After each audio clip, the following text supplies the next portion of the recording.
tell us a little bit about the High Republic and what all that means. Sure. So it's this huge cross-platform initiative. Basically, is a way for this team of writers, myself, Kevin Scott, Justina Ireland, Claudia Gray, and Charles Sewell, to carve out an area of galactic history that we could play in very freely. And so it's 200 years before the Skywalker saga, and there's a lot of room there. What it means on a practical level is all the Jedi aren't about to die like they are in the Skywalker saga. Spoiler alert. So we get to play, we get to have Jedi that live, for a long time and do lots of things. It's the Jedi at their height. It's the Republic at its height. And so it's a really exciting way to just dive deep into Star Wars. It's also a great way to start brand new with Star Wars if you haven't read it before, because it is like a different era from where everything else has happened. Yeah, excellent. And you, in your introduction, I believe it was Karen said you were a story architect. Is that your official title? That's what I call myself. Oh, it's excellent. No, I love it. What does that mean?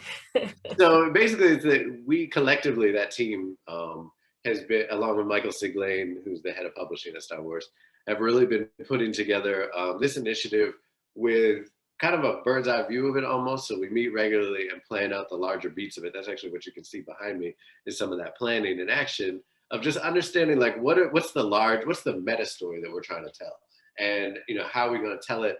And then we go off in our own separate projects and kind of tell the smaller beats of that and the very human moments of it. And then we kind of work out together too how those things entwine. So like with Kevin Scott's book that came out simultaneously on Tuesday, that crosses over a lot with this book, and they both stand alone on their own, but there are also moments if you read both where you're like, oh, that's that guy. It's like the Leonardo DiCaprio meme where he's like, there'll be a lot of that if you read them both, because there's a lot of crossover, and that is a direct result of us working so closely together, both as a team, and then Cav and myself, and then through Lucasfilm Story Group, who's also been really instrumental on this. And it's not just, this book obviously is a middle grade book, right? And Kevin's book is an adult book, is that right? Kevin's is adult, and Justina Ireland has one coming out next month, which is called Out of the Shadows, which is also very connected to all these. Yeah, so that's cool that it sort of crosses over not just authors, but time and I guess age groups. You don't call those genres, right? Those are like different age groups. Right, age groups. And then also in the comics, which is fun too. Yeah, so there's something there for everyone. Exactly. Speaking of comics, you have a work in this world. You have some works, right, that are comics in this world. Talk a little bit about those. So that's the High Republic Adventures. It comes out every month, and in it, it leads directly into this book. So you can read the book without reading the comics, but if you want some of the backstory about what they're referring to, you can read the first 5 issues of that series, which is already out. And we follow Lula, who we were reading about in that section, and her friend Zine, and her crew of Padawans who are traveling the galaxy with Master Yoda. Again, this is a time when like things were a lot more chill in the Jedi Order, right? Like they're basically on a gap year as Padawans, where they're just running around having this like rambunctious intergalactic or galactic sleepover party, and Yoda is their chaperone. And Yoda is really cool. He's like, oh, where do you want to go next? But then of course, like disaster strikes, people almost get killed. There's a whole, mess, danger comes, everything else. So it's a lot of fun. But a lot of it also talks about Zine, who didn't grow up in the Jedi Order. In fact, she grew up in a group of people that hate the Jedi and feel like no one should use the Force. And so it's almost like you're breaking a rule if you use the Force, but she's Force sensitive. So she's been suppressing the Force her whole life. And then she runs into a bunch of Padawans and they save each other's lives. And she's like, oh, this is I've been suppressing, my power. And she ends up hanging out with them, as we see in this book. So it's a lot of sagas that are interconnected, and it's a lot of fun. Yeah. So what's it like? I'm curious as a writer, what's it like for you writing both comics and novels? What's the difference for you? Like, I guess, sort of as a visual storyteller, getting an opportunity to be visual, but then also sort of shifting gears back into novels. Do you have a preference? I have to say, having been, as you know, I've been writing, I've been writing novels, I guess, for 10 years or so. And I feel a little bit like it feels, when you write novels and then you switch to comics, you feel like you're cheating a little bit. It's not that comics are easier by any stretch. It's a very different art form and way of storytelling. So I'd never say it's easier, but it's just that when you write novels so much, you know this, you get so like the burden of description is really intense for a novelist, right? Like you really have to do the work to bring people into the world. That's all on you. But when you write comics, you have a whole team doing it together. And honestly, I think the artist does more of that work, like carries more of that load.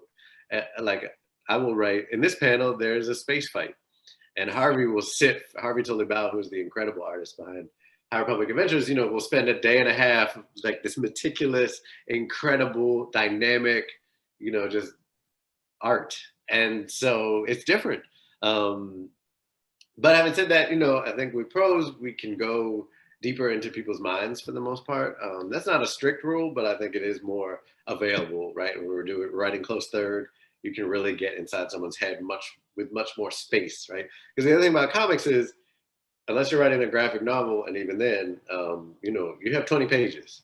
And you have to do a lot of storytelling in 20 pages. So you can't spend a whole bunch, and you just don't want to be throwing tons and tons of text at a reader because they're reading a comic, right? So you're really not going to do this whole internal monologue the way that you can kind of get away with differently in a novel. So I've just really tried to take advantage of the fact that we get to do both here. And it's been really great to see the characters come to life on the page with Harvey's work. What's also cool is that there's an issue coming out next month that basically takes off like from the last beat of this book. It jumps right into the story. So we get to, and it's a free one. It's Free Comic Book Day coming up. So we get to really like see a lot of the visuals from that creature that I was reading about. We get to see it and stuff like that. So it's very rewarding. It's really fun. We barely get to see our characters as novelists.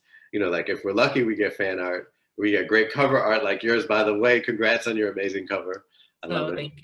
John is incredible. Artist John Picasso, yes. So good. Yeah. So yeah, but it's like that, and then it's fan art maybe.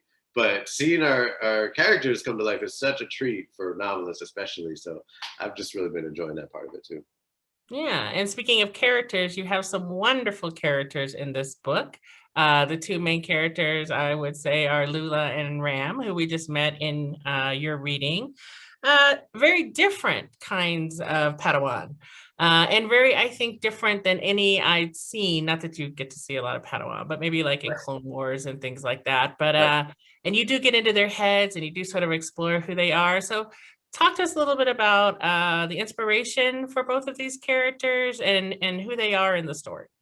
Yeah, so that's exactly it. They are very different, and also that one of the coolest parts about this project is getting to see so many different Force users and how they interact with the Force in so many different ways. Lula is like, her core principle is ambition, honestly, and that's not a very good Jedi thing to be attached to, right? Like Jedi are not supposed to be like, I want to be the best Jedi in the world, but Lula is like, the first thing she says to us in the comic is, I want to be the best Jedi in the world, right? And like, so her arc is really a lot about dealing with that, and what's great about her to me is that she's still a really great friend and a really great leader. She's not ego driven. It's just, she just really wants to be the best. I'm a Capricorn, I can relate. And for Ram, he's just not about that like pomp and circumstance life at all. He's definitely not about fighting. But most of these kids, like, they grew up in a peaceful galaxy. They didn't grow up in the Star Wars that we know and love, with things exploding everywhere in the galaxy of war. The Nile are really just starting to attack at this point. They've been around for about a year in the form that we meet them in this book. They've been, extra. But so they grew up in peacetime, so it didn't occur to most of them that they would be drawing their lightsaber to hurt somebody. It's all very ceremonial up to this point. And suddenly war has really come to the galaxy and they have to deal with that. Ram, I identify with a lot, not because I'm a mechanic, I'm not, but Ram's like happy place is basically just being off in his little garage, tinkering with things. And he has a bunch of little furry creatures, which I also do, who help him out, which they do sort of. And he doesn't want to be doing all the ceremonial stuff and be around people all the time. He just wants to do his little stuff. And so, you know, for me, like you know, I like people all right, but I really enjoy writing, and it's really about that creative process that's what really brings Ram to life, you know.